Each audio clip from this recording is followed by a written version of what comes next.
From MTN News, this is Montana This Morning.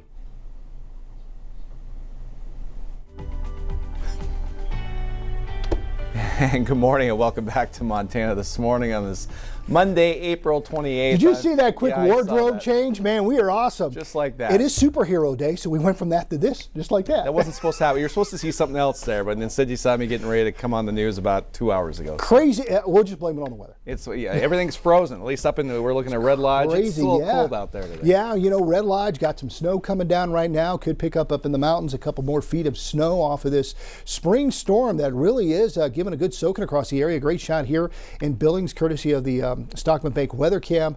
66 yesterday. Didn't get as warm as anticipated. That may have been our saving grace here in Billings, although we may be a rumble of thunder or two. But the warmer temperatures off to our east where we saw some of those stronger storms come in. So the instability wasn't as bad here in Billings, but still warmer than average, a good 6 degrees above the norm. We did have some strong winds yesterday, still dealing with that through at least lunchtime today. We could have gusts 20, 30, maybe even 40 miles an hour, especially up on the mountains. Less than half an inch of rainfall through midnight, but we could add another inch or so here in Billings by lunchtime as this system pulls away. You can see for the month and for the year, moisture totals looking great. But look at that, all that rain coming down, hefty amounts of mountain snow at least through lunchtime today here in Billings. It'll start to taper off as that low pulls away. It'll be cooler today with highs, 30s, 40s, maybe some 50s. We'll be warmer for the most part moving forward this weekend. A chance to possibly hit 80, so a nice change of pace on the way. A lot of stuff to break down with this system as it exits, and we'll talk about that coming up here in just a bit. Yeah, you're kind of messing with us here. Snow to start the week in some areas and 80 by the weekend. That's pretty drastic. That's my job, to give everybody whiplash. Keep us on our toes. Yeah, we try. Thanks, Miller. Thanks, Keagan. Well, tomorrow night, President Trump will celebrate 100 days in office with a rally in Michigan. But new polls show his support may be slipping, with many Americans concerned over one of his top issues, the economy. This as the president and his top diplomats say the clock is ticking to reach a deal to end Russia's war on Ukraine. Naomi Rutcham has more this morning from New York.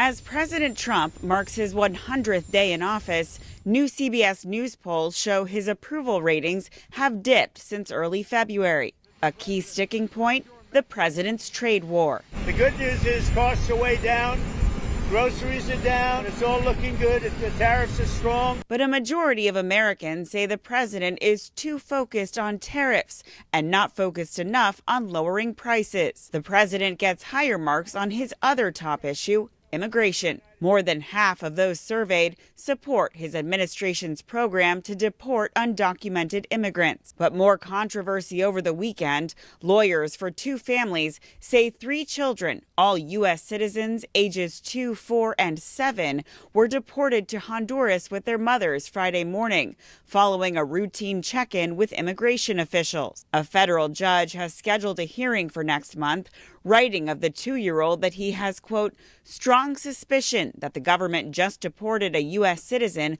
with no meaningful process. The president's border czar, Tom Homan, pushed back on CBS News Face the Nation Sunday. It's not a government decision, it's a parent's decision. President Trump met with Ukraine's President Volodymyr Zelensky before the Pope's funeral Saturday. He wants to do something good for his country. Secretary of State Marco Rubio said yesterday that this is a critical week for the administration to decide whether to continue involvement in peace talks with Russia and Ukraine. Naomi Rutcham, CBS News. Well, the Trump administration announced it's reversing a decision to revoke student visas, and that directly impacts 2 Montana State University students, allowing them to continue to attend school in Bozeman. Thousands of foreign students were recently removed from a database early this month, putting their visa status in jeopardy after lawsuits were filed, including from 2 international students from Iran and Turkey. Now, though, they've been reinstated and placed back on a visa list. Now a policy is in the works to build a framework for this issue in the future. Well, Montana hosts dozens of foreign exchange students every year at the high school level. 17 are currently in school in Billings this year, but this morning our Vanessa Willardson is learning that host families are currently pretty difficult to find. Sophomore Amelia Rudel is from Denmark, but has been attending Billings Senior High School since September. In fact, Billings Public Schools hosted 5 students at Senior High, 7 at West High, and 5 at Skyview High this past year. But there are still more students who are hoping to find host families to study here next year.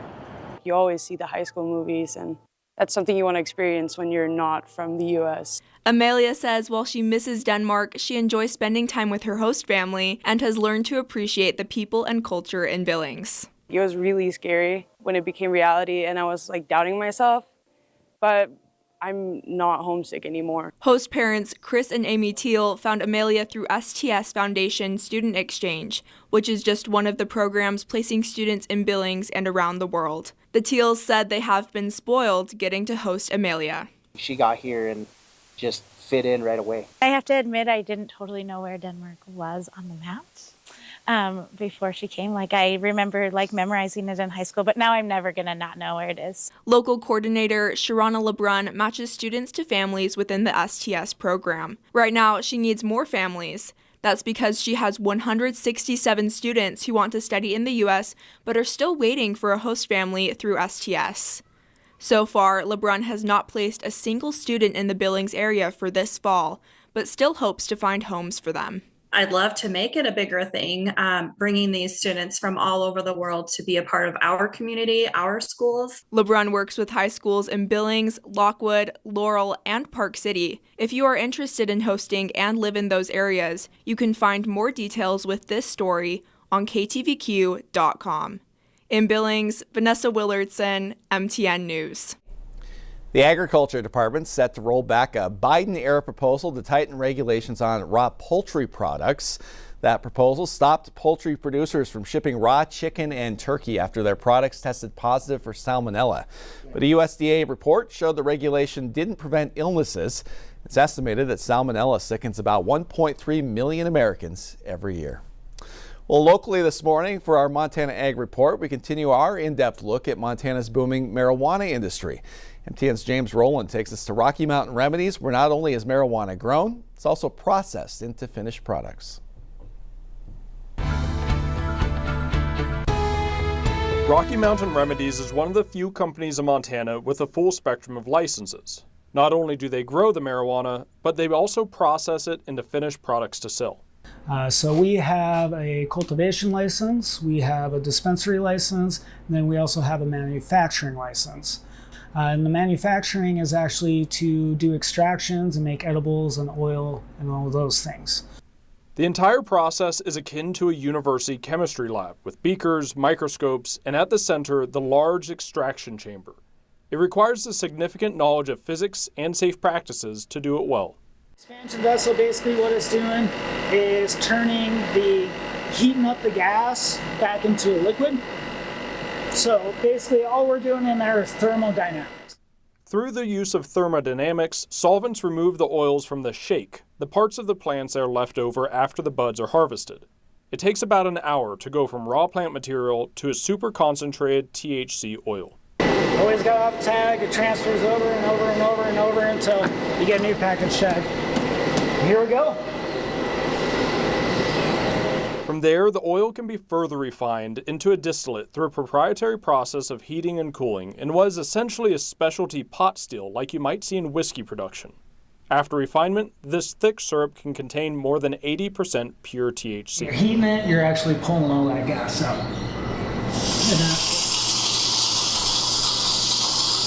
Plants will produce anywhere from 18 to 25%. If everything goes well and everything goes right, you can get, low 30s, mid 30s. Typically, if it's just raw THC oil rather than distillate, your average testing numbers should be between 70 to 85%.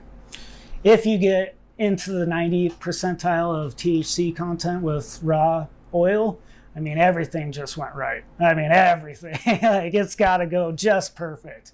The distillates are then used to make the final products that will go on to be sold. These include vape cartridges, edibles, sugar, shatter, and many other varieties. What the THC and CBD percentages are, it's a process. You got to always keep it moving. As you see, there's a lot going on around here. So. Stay tuned next week to learn about the process of retail sales for marijuana. In Great Falls, I'm James Rowland, MTN News. Well, they are right on target and not just with their aim. Trap shooting is gaining ground here in Montana with a new generation as teenagers and young adults all take their shots at carrying on this tradition. NTN's Marcus Kakova shows us how these young sharpshooters are reshaping the sport. You might not know it from this view, but some of the sharpest shooters at the Billings Trap Club aren't even old enough to vote. Well, my brother used to do it, and then I kind of followed. It's simple but nice. At just 16, Colton Barta is a young gun from Laurel, walking away with a third place and count them, three first places, including overall performance. It's really a mental game. I'm focused on me and the bird. It's a focus honed from the wisdom of those who have been at it for decades, but are still chasing perfection. Might go fishing tomorrow. Well, you can't think of that stuff. You have to think of this bird, head down, follow through, head down and follow through, head down and follow through.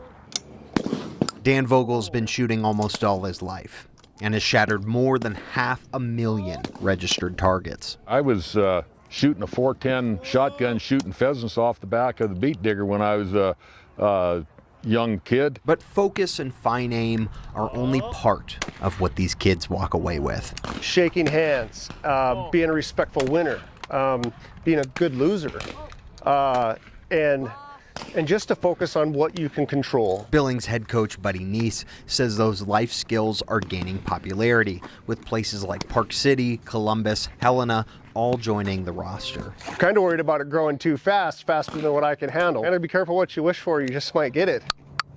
But sometimes it's not about skill or medals. When did you shoot a 25? For 14-year-old Jacob Sesnick, it's just about simple fun. And today, a unique rite of passage. When you shoot a 25, 100 straight, when you get to the 27-yard line, everybody at the trap club will get to shoot your hat. Jacob's hat won't survive the day. Oh my gosh, it's been obliterated. But the moments, the ones that hit the heart, will last a lifetime. Good job. Thanks, Dad. Marcus Kakova, Thank you. NTN News.